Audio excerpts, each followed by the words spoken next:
আসসালামু আলাইকুম। আমি মোহাম্মদ রেজাল হলাদার আপনাদের সাথে আছি। সুপ্রদর্শক, রাজনৈতিক বিশ্লেষণে আপনাদের স্বাগতম।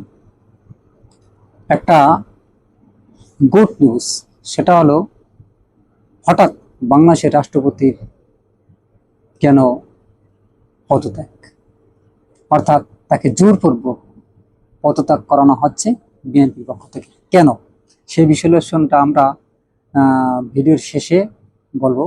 তবে তার আগে একটা গুরুত্বপূর্ণ আপনাদের ভিডিও দেখাতে চাই, তারপর কথাগুলো বলি। ভিডিওটি দেখতে থাকুন।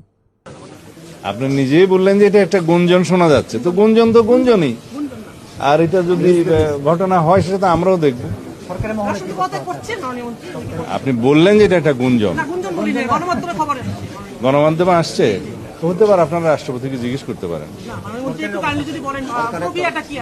প্রক্রিয়াটা না, এটা রাষ্ট্রপতি সাংবিধানিকভাবে দেখলেন। অর্থাৎ কথা আছে, জাতের টানে গোতেরে, কুত্তায় টানে পেডিরে। এই কথাটার অর্থ যে যে যে দল করে, যে যাকে ভালোবাসে, দেখবেন সে মানে ওই ভালোবাসার মানুষ যতটা অন্যায় করুক বা যতটা খারাপ কাজ করুক, পৃথিবীর সবার চোখে খারাপ হলেও যে ভালোবাসে তার চোখে সে অপরাধীও না এবং খারাপও না। এটা আমি বোঝাতে পেরেছি বর্তমানে যে রাষ্ট্রপতি শাহাবুদ্দিন আহমেদ চুপ্পু, তিনি একটা ঘোর একটা আওয়ামী লীগ।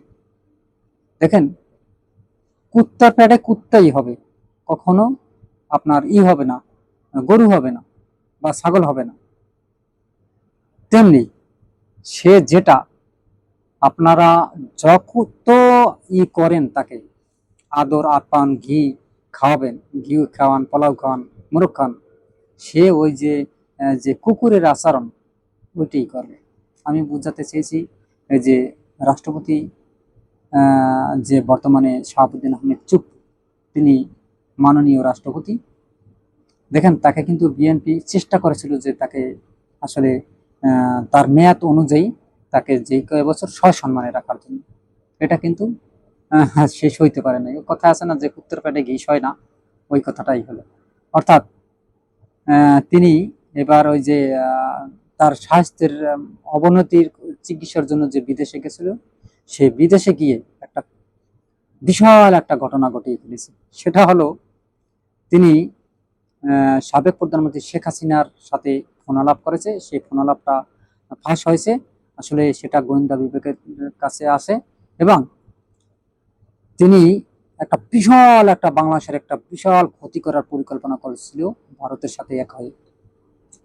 সে পরিকল্পনা কি? অর্থাৎ এখন যে বর্তমান সরকার আছে তাকে কিভাবে চেয়ার থেকে মানে পতন করানো যায়, সেই পরিকল্পনা করছিল সেই ভিডিওতে বা সেই মানে ফোনালাপে সেটা বলা হয়েছিল। এবং কিভাবে এই বাংলাদেশের মানুষকে আবার সেই স্বৈরাচারীর শাসনে আনা যায়, এই ব্যাপারে বিশাল আলোচনা করছিল ফোনালাপে। এখন দেখেন, দীর্ঘ 17 বছর ধরে মানুষ এই শেখ হাসিনার অত্যাচারে একদম জর্জরিত, নিপীড়িত হয়ে গেছে। আসলে বেশিরভাগ শেখ হাসিনার অত্যাচারেও না, যেটা ছিল যে ইন্ডিয়ার, এই যে ইন্ডিয়ার মানে যখন খুশি তখন তারা নাক গলাতো বাংলাদেশের দিকে। যখন সৌদি আরব আমাদের তেল দেয়, তখন কি করে ইন্ডিয়া? ইন্ডিয়া মানে আমাদের ওই জাহাজ থেকে যখন তেল আনবে, পাইপ লাইন আনতে হবে, পাইপ দিয়ে আনতে হবে, কারণ জাহাজ তো থাকে সাগরের ভিতর। তাহলে কি করবে, কিভাবে আনবে? পাইপ দিয়ে আনবে। যখন পাইপ দিয়ে আনার চেষ্টা করে বাংলাদেশ, তখন বলছে না, তোমাদের কোনো তেল নেওয়ার কোনো পাইপ লাগবে না, আমরা করে দিছি তোমাদের তেলেরই ব্যবস্থা, পাইপ আমরা করে দিছি। ওমা বলছে ঠিক আছে, তোমরা আমাদের কাছ থেকে ডিজেল নাও। দেখেন, আমরা যে জায়গায় 2 টাকা করে কেজি তেল কিনবো, সেই তেল আমাদের কিনতে হয় এখন এই ভারতীয় খানিকির পোলাদের জন্য 200 টাকা। দেখেন, কোথায় 2 টাকা, কোথায় 200 টাকা। তাহলে এই এত বড় ক্ষতিটা কে করছে? ভারত। এ কেন করছে? এই 17 বছর এই যে আওয়ামী লীগকে ক্ষমতায় রেখে। আসলে আপনারা অনেকে মনে কষ্ট পাইতে পারেন, যারা আওয়ামী লীগ করেন, আমি তাদের কষ্ট দেওয়ার জন্য এই কথাগুলো বলি না, যেটা পরিচিত। দেখেন, আপনি যদি একটা দেশপ্রেমিক হয়ে থাকেন, তাহলে আপনি অবশ্যই ইন্ডিয়াকে ঘৃণা করবেন। মানে আপনি পায়খানা করে পায়খানার দিকে তাকাইতে পারবেন, ইন্ডিয়ার দিকে আপনারা তাকাবেন না। কেন তাকাবেন না? তার একটা কারণ আমি বলি। দেখেন, বাংলাদেশ তাদের একটা বন্ধু রাষ্ট্র, তারা বলে। তাহলে এই যে বাংলাদেশের এই যে মনে আছে কিছুদিন আগে যে পেজ বন্ধ করে দিয়েছিল, কেন দিয়েছিল? পেজের দাম বৃদ্ধি করার জন্য। তাহলে এটা কেমন বন্ধু দেশ হলো? আবার এই যে আপনার ফারাক্কাবাদের কথা আপনারা জানেন, যে ফারাক্কাবাদের যে সুষম পানি বন্টনের যে একটা নীতিগত স্বাক্ষরগৃহীত করা হয়েছিল। আসলে আমাদের কি যখন শুষ্ণ মৌসুমে আমাদের পানি প্রয়োজন, তখন কি তারা ভারত আমাদের পানি দেয়? দেয় না।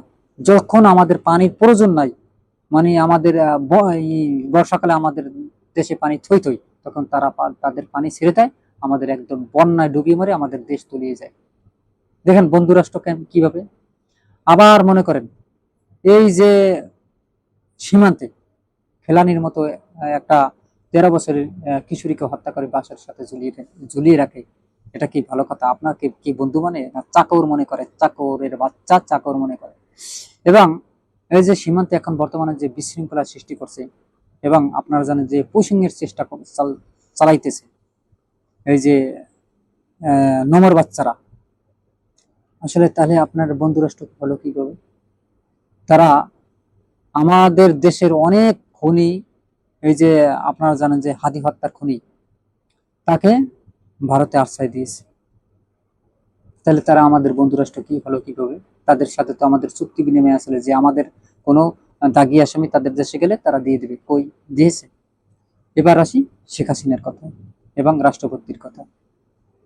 দেখেন, শেখ হাসিনা ভারতে আছে, ছাত্র জনতার গণ অভ্যুত্থানে কোনো দেশ যখন তাদের জায়গা দেয় না, তখন কোথায় পেয়েছে আরসায়? ভারত। কেন পেয়েছে? এর আগে ওই যে ট্রানজিট দিয়েছে, রেল লাইনের দিয়েছে, আবার ওই যে আপনার মোংলা পোর্ট ব্যবহার করার জন্য দিয়েছে, বিনা টাকায়, কোনো টাকা নেওয়া হয়নি। এমনকি একটা ওই যে রাজ্য সরকারের মতো তারা দেশ চালাতো, মোদি যা বলতো বাংলাদেশ তাই করতো। আসলে এটা দিয়ে কি হয় বলেন? এবার আসি রাষ্ট্রপতির কথায়। সে কি করছে? সে বর্তমানে বাংলাদেশ কিন্তু একটা ভালো একটা পরিস্থিতি আছে।